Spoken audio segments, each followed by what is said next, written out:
आइए अभी हम लोग देखेंगे सिंधु नदी तंत्र को, जो कि हम नदी तंत्र के सीरीज में आगे बढ़ रहे हैं, जिसमें कि आप गंगा नदी तंत्र को देख चुके हैं, ब्रह्मपुत्र नदी तंत्र को देख चुके हैं और अभी हम सिंधु नदी तंत्र को देखने वाले हैं, यानी कि इंडस रिवर सिस्टम को देखने वाले हैं।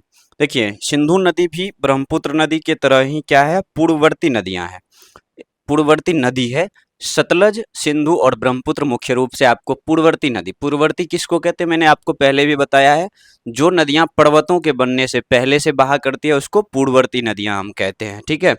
सिंधु नदी की अगर बात की जाएगा तो भारत में जो इसका विस्तार है सिर्फ और सिर्फ लद्दाख क्षेत्र में है, लेकिन इनकी सहायक नदियां जिसको आप पंचनद के नाम से जानते हैं, पंचनद यानी कि वो 5 नदियां जिनके नाम पर पंजाब का पंजाब नाम पड़ा है, पंचनद। आप जानते हैं पंचनद किसको कहेंगे, पंच नद, ठीक है। पंचनद में जो नदियां आती है खास करके कौन सी, झेलम, चिनाब, रावी, ब्यास और सतलज, ये पंचनद है। पंचनद के कारण ही पंजाब नाम पड़ा था, ठीक है। पंजाब, पंजाब का जो आप तोड़ोगे यानी संधि विच्छेद करोगे तो ये होता है पंच और आब, ठीक है। पंच और आब, आब मीन्स क्या होता है, आब मीन्स होता है जल यानी कि पानी, ठीक है। पंच मीन्स क्या हुआ, 5, तो 5 पानियों का जो क्षेत्र है उसको पंजाब कहा गया था, और वो 5 पानियां कौन सी थी, झेलम, चिनाब, रावी, ब्यास और सतलज। सिंधु नहीं आता है इसमें पंजाब में, लेकिन सिंधु नदी तंत्र का ये मुख्य नदी है, ये पंचनद जो है, ठीक है। तो सिंधु नदी की अगर बात करोगे आप, तो सिंधु नदी सिंह का बाब नाम की एक यहाँ पे आपको ग्लेशियर दिखता है मानसरोवर लेक के पास, मानसरोवर लेक, सिंह का बाब लेक, और जो आपका राकस ताल है जहां से सतलज निकल करके शिपकिला होते हुए भारत में प्रवेश करती है, ये तीनों हिमनद एक ही जगह पे मतलब आसपास ही है। कहाँ पे, तो कैलाश रेंज के आसपास, कैलाश रेंज के पास कहाँ पे, मानसरोवर लेक के पास में, ठीक है। और यहाँ से आपको 3 नदियां मुख्य रूप से, और तीनों पूर्ववर्ती नदियां, तीनों पूर्ववर्ती कौन कौन सी, तो ब्रह्मपुत्र इधर की तरफ निकल गई जिसको आप सांगपो या फिर यारलुंग सांगपो बोलते हैं चीन में। इसके बाद यहाँ से सतलज निकल गई जिसको आप सतलज ही बोलते हो, और यहाँ पे आप सिंधु एक निकल गई, सिंधु यहाँ से जो है आपको भारत में प्रवेश कर जाती है, ठीक है। सिंधु यहाँ से जब भारत में लद्दाख में प्रवेश करती है, पूरी तरह से लद्दाख में बहते हुए यहाँ पे, जहाँ पे आपको नंगा पर्वत दिखता है वहां से यह ऐसे टर्न होती है दक्षिण की तरफ, और पाकिस्तान से होते हुए कराची के पास जा करके यह डेल्टा निर्माण करती है और अरब सागर में अपना जल विसर्जित करती है। जब यहाँ से चलती है यह नंगा पर्वत के पास जाती है, तो नंगा पर्वत के पश्चिमी हिस्से से, नंगा पर्वत यहाँ है उसके पश्चिमी हिस्से से यह बह करके आगे जा करके गिरती है, ठीक है। तो अगर बात करें कि हम इसको डिटेल में थोड़ा सा, तो डिटेल में आप देखोगे कि यहाँ पे मैंने बोला था उसको कभी कभी बोखरचू ग्लेशियर भी बोलते हैं, किसको, तो बोखरचू ग्लेशियर बोलते हैं इसको कभी कभी, जहाँ से सिंधु निकलती है, और कहीं कहीं पे इसको सिंह का बाप बोलते हैं। तो बोखरचू ग्लेशियर से जब ये निकलती है तो यह जो है भारत में डेमचौक नाम के स्थान है एक, आपको लद्दाख में यहाँ पर डेमचौक नाम के स्थान, वहाँ भारत में प्रवेश करती है, और डेमचौक से होते हुए पूरी लद्दाख में यह जो है जास्कर और लद्दाख श्रेणी के बीच से होकर के यह बहती हुई नंगा पर्वत के पास जब जाती है गिलगित बाल्टिस्तान में, तो नंगा पर्वत के पश्चिमी सिरे से यह आकर के नीचे अरब सागर में गिरती है, पश्चिमी सिरे से टर्न लेती है, ठीक है। वहीं पर यह सिंधु गॉर्ज, इंडस गॉर्ज का निर्माण करती है, जो कि एक गहरी खाई है। और आप अगर इसकी शुरुआत से ही देखोगे कि इसकी जो सहायक नदियां हैं, तो उनमें आपको एक नदी श्योक यहाँ पे दिख रहा होगा, श्योक नदी, ठीक है। श्योक नदी, श्योक रिवर जो है यह भी आपको लद्दाख में जो है ओरिजिनेट होती है, और आकर के मिलती किसमें, सिंधु में, दाएं तरफ से मिलती है सिंधु में। इधर देख रहे हो नदी जा रही है तो दाएं तरफ इस साइड हुआ है ना, तो दाएं तरफ से निकलती है। यह जो श्योक है इसमें एक नदी नुब्रा नाम से आकर के मिलती है, नुब्रा नदी, जो कि सियाचिन ग्लेशियर के पास से निकलती है, और यह नुब्रा नदी जो है आकर के इस श्योक में मिलती है, और श्योक जाकर के सिंधु में मिलती है, ठीक है। यहाँ देखोगे एक सिगार नदी आपको दिख रहा होगा, गिलगित बाल्टिस्तान में यह जो है मिलती है आकर के सिंधु से, ठीक है। सिगार के बाद जास्कर की बात करोगे तो जास्कर भी आपको जाकर के मिलती है सिंधु से, और वह भी दाएं तरफ से मिलती है। गिलगित भी आपको दाएं तरफ से आकर के, गिलगित एक नदी है, जास्कर पहाड़ी का भी नाम है और नदी का भी नाम है, गिलगित आपको क्षेत्र का भी नाम है, नदी का भी नाम है। एक नदी आपको यहाँ दिख रहा होगा काबुल, ये काबुल जो है ना, ये काबुल नदी आपको अफगानिस्तान से आती है, और ये अफगानिस्तान से आकर के भारत में यह आप अफगानिस्तान से आकर के यह पाकिस्तान के क्षेत्र से बहते हुए और यह जो है सिंधु में मिलती है। ठीक है, उसके बाद यह सिंधु आगे जाती है तो मिठानकोट नाम का एक जगह है पाकिस्तान में, मिठानकोट। और इस पाकिस्तान के मिठानकोट में इधर से जो पंचनद आ रही थी, पंचनद की जो धाराएं आ रही थी, वो धाराएं एक होकर के पंचनद की यहाँ पर मिठानकोट में जल विसर्जित कर देती है सिंधु को। फिर वह सिंधु उस जल को लेते हुए आगे सिंध प्रांत पाकिस्तान होते हुए वह जो है कराची में अपना जल अरब सागर में देती है। ठीक है, अभी देखिए इस पे आपको कुछ चीजें दिख रही होंगी, जैसे कि आप अगर देखोगे, बात करोगे तो ये राकस ताल, इस राकस ताल से सतलज नदी इधर जा रही है। और सतलज नदी जब इधर जा रही थी तो इसमें एक नदी आकर के मिलती है जिसका नाम है व्यास। व्यास हिमाचल प्रदेश में व्यासकुंड नाम के स्थान से, व्यासकुंड नाम के जगह से निकलती है। व्यासकुंड आपको लग ही रहा होगा कि ये कोई जलाशय है, वहां से निकलती है और आकर के हड़ीके जो बैराज है, जहां से कि इंदिरा नहर निकलती है। हड़ीके बैराज से क्या निकलती है? इंदिरा नहर, लंबी नहर है भारत की सबसे। ठीक है, ये नहर राजस्थान में सिंचाई के लिए जो है ना, इसके उद्देश्य से बनाया गया था। और इस नहर से पहले यानी कि ब्यास नदी आकर के इसमें मिलती है। और यहाँ पे 9 नंबर लिखा हुआ होगा, आपको देख रहे होंगे 9 नंबर, यानी कि यहाँ देख रहे हो 9 नंबर में क्या है? भाखड़ा नांगल बांध है। और भाखड़ा नांगल बांध भी इन दोनों नदियों के संगम पर है, भाखड़ा नांगल बांध। ठीक है, यहाँ पर जहां पर ये ब्यास नदी मिलती है, जहां पर ये ब्यास नदी मिलती है वहीं पर आपको भाखड़ा नांगल डैम दिखेगा। उसी के आगे थोड़ा सा हड़ी के नाम से आपको बांध दिखेगा। उस बांध से नदी निकलती है, नहर निकलती है जो कि इंदिरा नहर है। और वह इंदिरा नहर आपको गंगानगर तक, राजस्थान तक जाती है, राजस्थान के गंगानगर नामक स्थान तक। इस ब्यास नदी और सतलज के संगम पर एक जलाशय बन जाता है, रिजर्वोयर बन जाता है। किसके कारण? इस डैम के कारण, भाखड़ा नांगल डैम के कारण। भाखड़ा नांगल डैम के कारण जो रिजर्वोयर बनता है उसको कहते हैं गुरु गोविंद सिंह जो झील है, या फिर कृत्रिम झील है। यह सबसे बड़ा झील है, गुरु गोविंद सिंह। ठीक है, तो नाम याद रखोगे आप, गोविंद बल्लभ पंत से आप कंफ्यूज मत कर जाना। ये गुरु गोविंद सिंह सिख धर्म में जो 10वें गुरु हैं उनके नाम से, और वो गोविंद बल्लभ पंत जो है वो दूसरा है। ठीक है, यहाँ पर ये बनता है। ठीक, और उसके आगे जब यहाँ पर आप देखोगे कि हड़ीके नाम का जो बैराज है, उस हड़ीके नाम के बैराज से निकलती क्या है? नहर, इंदिरा नहर। और इंदिरा गांधी नहर यह जो है गंगानगर राजस्थान तक जाती है। ब्यास के बाद अगर बात करोगे तो एक नदी रावी है जो कि चिनाब में जाके आगे मिलती है। और रावी नदी भी हिमाचल प्रदेश से निकलती है। हिमाचल प्रदेश में 3 नदियां निकलती है, एक तो आपको ब्यास, ब्यास कुंड से, रावी यह भी निकलती है हिमाचल प्रदेश से। उसके बाद आप देखोगे चंद्रभागा नाम से नदियां हैं, 2-2 धाराएं हैं। चंद्र एक को कहते हैं जो उत्तर में है, जो दक्षिण में उसको भागा कहते हैं, दोनों मिलके चंद्रभागा होती है। और उसी चंद्रभागा को हम चिनाब कहते हैं। ठीक है, तो ये जो चिनाब और चंद्रभागा है यह यहाँ से निकलती है। चिनाब यानी कि चंद्रा भागा, ये दोनों मिलकर के, चंद्रा और भागा मिलकर के चिनाब बनती है। और ये चिनाब आगे जाकर के इस सतलज में मिलती है। सतलज में मिलती है या फिर सतलज चिनाब में मिलती है, ये दोनों की धाराओं को आप इस बात से डिसाइड कर लो कि आगे चिनाब ही कहते हैं।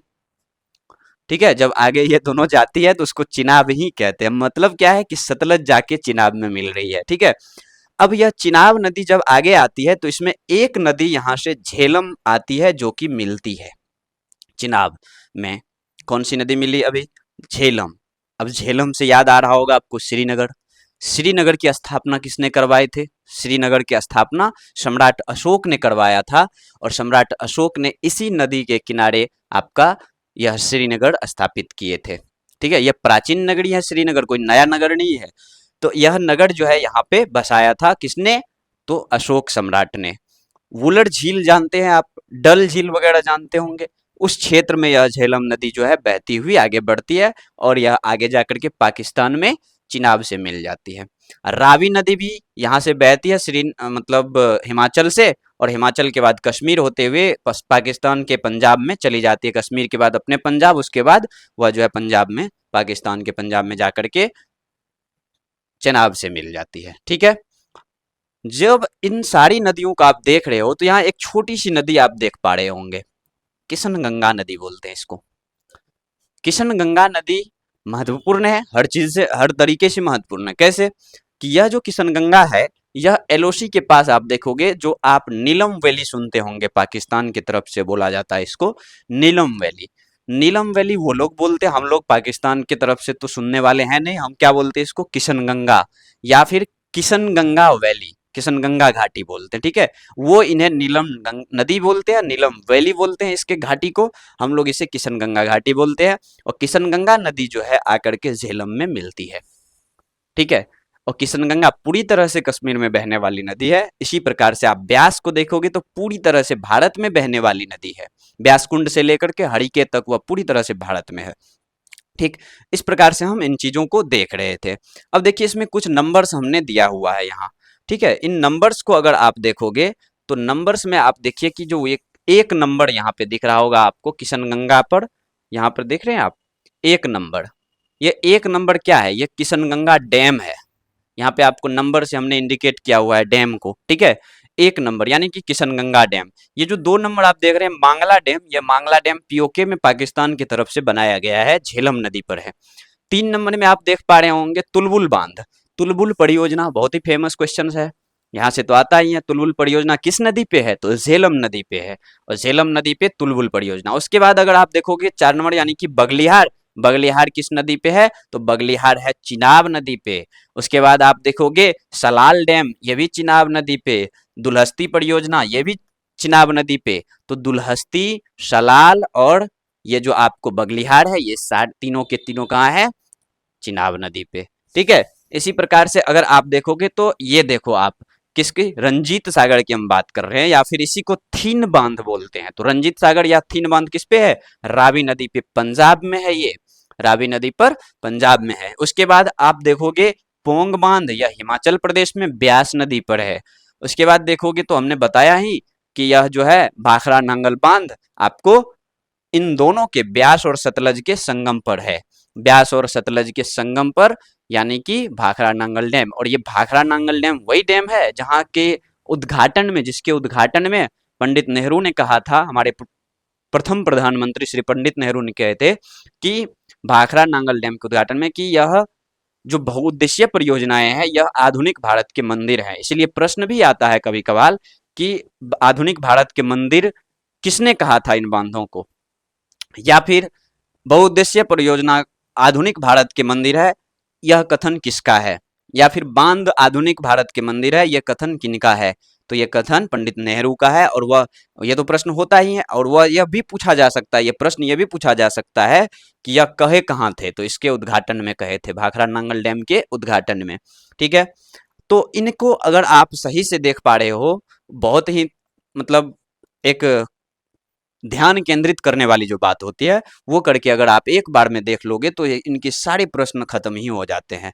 या जब सारी नदियां यहाँ पे मिलती है, देखो मूल मूल रूप से आप देखो कि ये जो रावी है, झेलम है, ये रावी झेलम ये दोनों जो है चिनाब को अपना जल दे देती है, ठीक है।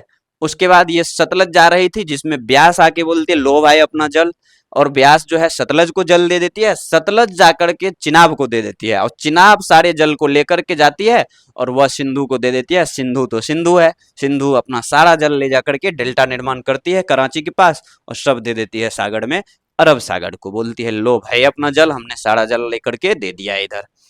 अब देखो इसमें कुछ चीजें होती है जैसे कि देख पाओगे आप, ये तो हमने डिस्कस कर लिया है, जैसे सिंधु नदी लद्दाख और जास्कर रेंज के बीच, लद्दाख और जास्कर रेंज के बीच से होकर के गुजरती है, गिलगित बाल्टिस्तान में नंगा पर्वत को पश्चिम से घेरते हुए यह जो है दक्षिण की दिशा में निकल जाती है। झेलम नदी, अच्छा ये चीज छूट गया है, झेलम नदी को क्या कहा जाता था पौराणिक समय में, पौराणिक समय की अगर बात करें हम तो पौराणिक समय यानी कि वैदिक काल शब्द में क्या कहते थे, तो वितस्ता कहते थे। और यह जो है वितस्ता नदी यानी कि झेलम नदी जम्मू कश्मीर के बेरीनाग झील के पास से निकलती है। कहाँ से निकलती है, मैंने बताया था जम्मू कश्मीर में ही यह निकलती है, ठीक है। झेलम जिसके किनारे श्रीनगर है, और झेलम जो है बेरीनाग झील के पास शेषनाग नाम की झील है। शेषनाग, बेरीनाग ये सब जो है कहाँ है, कश्मीर में है। शेषनाग झील से निकलती है और भुलर झील से होते हुए या पाकिस्तान में जाकर के चिनाब से मिल जाती है। और इसके इसके किनारे ही सम्राट अशोक ने, हमने बताया आपको कि सम्राट अशोक ने श्रीनगर की स्थापना की थी। उसके बाद देखो इसी पर जो है आगे जाकर के पाकिस्तान में मांगला डैम पाकिस्तान ने बनाया हुआ है, पाकिस्तान में नहीं पीओके में, ठीक है। उसके बाद देखो चेनाब, चेनाब को क्या कहते थे, तो अस्किनी कहते थे हम वैदिक काल में, अश्किनी नदी जो है यह भी हिमाचल प्रदेश में बारालाचला नाम की जो दर्रा है, हिमाचल प्रदेश में बारालाचला दर्रा जो है, आपने देखा अभी चेनाब नदी को, वह जो है बारालाचला दर्रा के पास से उसके उत्तरी और दक्षिणी सिरे से दो चेनाब की दो धाराएं थी। एक थे क्या, एक धारा क्या थी चंद्रा, एक क्या थी भागा। तो चंद्रा उत्तरी से और यह भागा दक्षिणी से, किसके, तो बारालाचला दर्रा के। धारा दो रूप में निकलती है, वो आगे जाके चंद्रभागा कहलाती है हिमाचल में, और उसी को हम चिनाब कहते हैं। और यह जाकर के सतलज से अपना जल ग्रहण जो है, सतलज को अपना जल दे देती है, ठीक है। फिर जो है वो जाके मिठानकोट में पाकिस्तान में आपको मिलती है जाके सिंधु से। रावी नदी की बात करें तो रावी को पुरुषनी कहा गया है या इरावती नदी कही गई है पौराणिक काल में। तो रावी नदी की अगर बात करें तो इरावती या पुरुषनी, यह भी हिमाचल में रोहतांग दर्रा से, देखो चेनाब कहाँ से, बड़ालाचला दर्रा से, और रावी कहाँ से, रोहतांग दर्रा के समीप से निकलती है, और आगे चल करके यह सराय सिंधु नाम के स्थान पाकिस्तान में है, वहां पर जाकर के यह अपना जो है चेनाब में मिल जाती है और बोलते ले भाई ये जल लेकर के जाओ। देखो रावी को जो है ना, रावी को यूनानी लोग हाइड्रेटस नाम से जानते थे या फिर हायारेटिस नाम से जानते थे। यूनानी लोग जो है ना रावी को हरा क्या कहते थे, हाइड्रेटस या फिर हायारोटिस नाम से जानते थे। ये प्रश्न भी हो सकता है कि पूछे। ब्यास नदी की बात करें तो हम विपाशा बोलते थे पौराणिक काल में, या फिर वैदिक काल में इसको विपाशा, खास करके ऋग्वेद की बात होती है, उसी में इन नदियों का उद्गम है। यह भी जो है रोहतांग दर्रा के पास से, रोहतांग दर्रा के पास से आपको कौन सी नदी निकलती थी, पुरुषनी यानी कि रावी, और वहीं से आपको ब्यास कुंड है, जो कि ब्यास कुंड से कौन सी नदी निकल रही है, तो व्यास नदी निकलती है, और आगे चल के हरिके के पास यह जो है सतलज में अपना जल दे देती है। केवल भारत में बहती, ये भी मैंने बताया। यूनानी इसे हाइफेसिस बोलते थे, क्या बोलते थे, हाइफेसिस बोलते थे। देखो यूनानी की अगर बात करोगे ना तो खास करके आप याद कीजिए अलेक्जेंडर द ग्रेट को, सिकंदर को। सिकंदर ने क्या किया था ना कि वो जब भारत पे अटैक कर पा रहे थे, जब वो भारत पे अटैक कर रहे थे ना, भारत पे, अगर मैं यहाँ पेज क्रिएट करूं, भारत आप देख पा रहे हो, ये भारत का मैप है, नहीं इसको मिटाओ भाई बड़ा सा, ठीक है। तो जब आप देख पा रहे हैं कि ये जो भारत का मैप है ना, इस क्षेत्र में जब सिकंदर आ रहे थे, अगर बात करोगे तो पूरी भारत लो भैया, यहाँ से सीधी सी बात है पूरी भारत लो। तो जब यह सिकंदर आ रहे थे तो इन्होंने यहाँ पे ब्यास नदी को जब ब्यास नदी के तट पे इनकी सेनाएं इधर से आई ना, पूरी की पूरी फौज, तो ये जब ब्यास नदी के तट पे आई तो इनकी सेना ने बगावत कर दिया कि भाई इतनी मार काट मचाए और इतनी बड़ी नदी है, इसको कैसे पार करेंगे, पार करने की तरीका तो पता नहीं क्या ही था उन लोगों के पास, लेकिन डर करके सेना जो है वहां से यहीं से सिकंदर वापिस लौट चला था। और इसीलिए हो सकता है कि आप देखें कि जो ये सिकंदर को लौटाने की जो जिस नदी को श्रेय जाता है वो ब्यास नदी है, इसको पार करने से उनकी सेनाएं मना कर दी थी, जिस वजह से वो पार नहीं किए और वापस हो गए थे, ठीक है। तो ब्यास नदी को इस प्रकार से भी आप जान सकते हैं कि आपको प्रश्न हो सकता है कि सिकंदर कहाँ से लौट गए थे, तो ब्यास नदी के पास से, ब्यास नदी को पार नहीं कर पाए थे उनकी सेनाएं, ठीक है। लेकिन उसका एक सेनापति रुक के फिर दोबारा ट्राई किया था चंद्रगुप्त के समय में, ठीक है। उसका नाम आप बताएंगे हमें, जिसका नाम आप सुने ही होंगे। उनके बेटी से फिर क्या किए थे चंद्रगुप्त मौर्य की शादी कर लिए थे और बोले थे कि अब दहेज में ये क्षेत्र दो जो तुम पहले से जीते हुए हो, जैसे कि कंधार वगैरह। ये कौन थे, तो ये थे सेल्यूकस निकेटर, ठीक है। उसकी बेटी कॉर्नेलिया से चंद्रगुप्त मौर्य ने हराया पहले उनको, और फिर बोला कि इनसे शादी करवाओ और दहेज में सारी चीज दो, ठीक बात। अब देखो यह जब हाइफेसिस आप बोलोगे तो किसको कहते थे, ब्यास नदी को हाइफेसिस बोलते थे यूनानी लोग। सतलुज नदी को हम क्या बोलते थे, शतुद्री। सतलुज नदी को क्या बोलते थे, शतुद्री बोलते थे। शुतिद्री जिसको बोलते हो, शुतुद्री संस्कृत वर्ड है। और इसको सतलुज नदी को देखोगे आप तो राकस ताल से यह निकलती है, और यह निकल करके सिपकिला दर्रे से होते हुए भारत में प्रवेश करती है, चिनाब में जाके अपना जल विसर्जन करती है आगे पाकिस्तान में, और यह इनकी संयुक्त धारा चिनाब के नाम से जाकर के कश्मीर, वो चिनाब के नाम से जाकर के सिंधु में जो है अपना वो दे देती है, ठीक है। अब क्या है इंडस वाटर ट्रीटी, देखिए जब हम इंडस नदी को पढ़ रहे हैं तो इंडस वाटर ट्रीटी को पढ़ लेना भी थोड़ा सा अच्छी ही बात होगी। तो इंडस वाटर ट्रीटी को अगर आप देखोगे तो ये कुछ नहीं देख लिया, देखिए यह लगभग लगभग 1960 की बात है। हमारे पीएम जो है जवाहरलाल नेहरू जी, और इनके तरफ से, पाकिस्तान की तरफ से इनके प्रेसिडेंट थे अयूब खान। एक नंबर का खचरा प्रेसिडेंट था।